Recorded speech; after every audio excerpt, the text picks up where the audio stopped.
मैं सितांशु शेखर द्विवेदी आज आपके बीच में एक बार फिर से अपनी नई कक्षा के साथ। जैसा कि इस समय ऑनलाइन परीक्षाएं बहुत सी चल रही हैं जिनमें आपके हिंदी को बहुत ही तुच्छ मान लिया जाता है एवं सही तैयारी आपको नहीं दी जाती, तो मैं आपके बीच में हिंदी की सही तैयारी के साथ एकदम आधारभूत चीज़ों को लेकर के आया हूं, जिन चीज़ों से आपका एक नंबर पक्का हो सकता है। लेकिन आपको हिंदी कह दिया जाता है कि मैथ कठिन है, आपको कह दिया जाता है रीजनिंग कठिन है, आपको कह दिया जाता है इंग्लिश कठिन है, आपको कह दिया जाता है जीके जीएस कठिन है, करंट अफेयर कठिन है, लेकिन हिंदी पर ध्यान नहीं दिया जाता। जबकि यही एक एक नंबर आपको परिणाम के नज़दीक पहुंचाते हैं, आपका सिलेक्शन को, आपके सिलेक्शन तक आपको ले जाते हैं। तो इन सिलेक्शंस को ध्यान में रखते हुए, ऑनलाइन परीक्षा के सिलेक्शंस को ध्यान में रखते हुए मैं आज अपनी हिंदी की कक्षा लेकर के आया हूँ। आज मैं और साथ ही अगर आप एकेडमिक पढ़ाई पढ़ रहे हैं तो वार्षिक परीक्षाओं में भी, मतलब एकेडमिक कक्षाओं में भी ये हमारा हिंदी बहुत ही कारगर साबित होगा। एकदम आधारभूत तरीके से पढ़ेंगे। आज हमारे विषय का नाम है संधि। तो सबसे पहले जान लेते हैं संधि होता क्या है। संधि यानी कि दो वर्णों का आपसी समूह, दो वर्णों का आपसी समूह। अब जो दो वर्ण होंगे वो आपस में जुड़ेंगे कहाँ? जैसे मान लीजिए एक रस्सी है, एक रस्सी है, एक ये रस्सी है और एक ये रस्सी है, तो ये दोनों आपस में जुड़ेंगे। दूर से ऐसा तो पॉसिबल है नहीं, नज़दीकी ही रस्सी जुड़ेंगे। उसी तरह हमारा संधि में क्या होता है कि जो सबसे नज़दीकी दो वर्ण होते हैं वही आपस में जुड़ते हैं, जो सबसे नज़दीकी वर्ण होते हैं वही आपस में जुड़ते हैं। अब इसको देख करके हम परिभाषा क्या बना सकते हैं? दो नज़दीकी वर्णों के मेल से जो विकार उत्पन्न होता है, विकार मतलब होता है परिवर्तन, जो दो नज़दीकी वर्णों के मेल से जो विकार उत्पन्न होता है उसे हम संधि कहते हैं। आप लोग लिखना चाहें तो लिख सकते हैं। एग्जाम्पल हमने दे दिया है ताकि आप समझ सकें।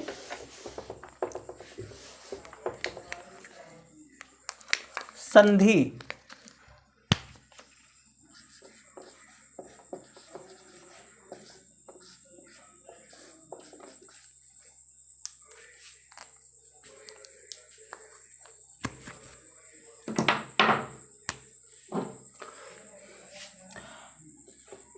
दो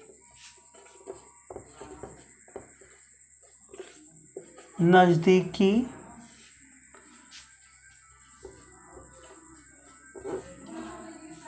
वर्णों के मेल से उत्पन्न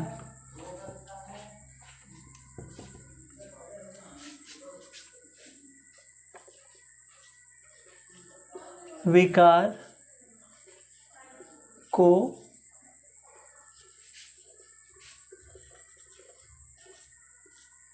संधि कहते। अब जैसे हमने अभी आपको बताया, विकार मीन्स परिवर्तन, विकार मीन्स परिवर्तन। अब विकार संधि में आपका दो वर्ण मिल रहा है तो परिवर्तन कैसा? जाहिर सी बात है, जब मान लीजिए अभी हमने रस्सी वाला उदाहरण दिया था, तो ये जब दोनों आपस में जुड़ेंगे तो यहाँ एक गांठ पड़ेगी ना।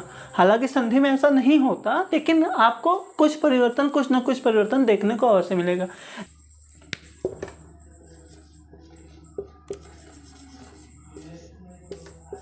संधि हमारे कितने होते हैं? तीन। कौन कौन से?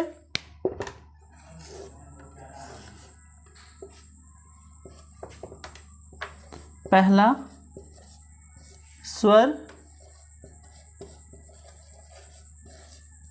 संधि, दूसरा व्यंजन संधि, तीसरा हमारा आता है विसर्ग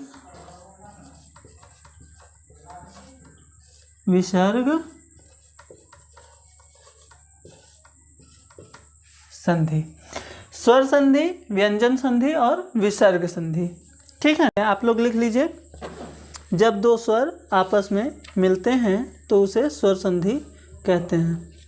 या इसे आप दूसरे प्रकार से भी लिख सकते हैं। दूसरे प्रकार से कैसे लिखेंगे? दो स्वरों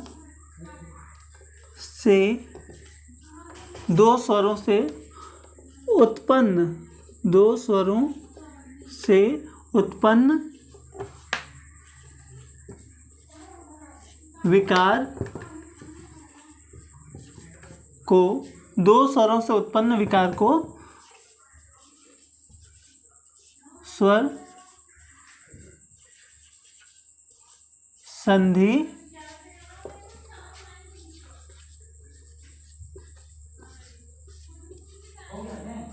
कहते हैं। ठीक है, दो स्वरों से उत्पन्न विकार को स्वर संधि कहते हैं। अब जैसे आपके मन में आया कि दो स्वर ही रहेंगे जी, बीच में आपका प्लस रहेगा।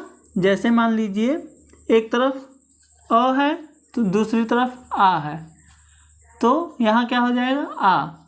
हालांकि ये बाद की बात है, इसको बाद में बताएंगे।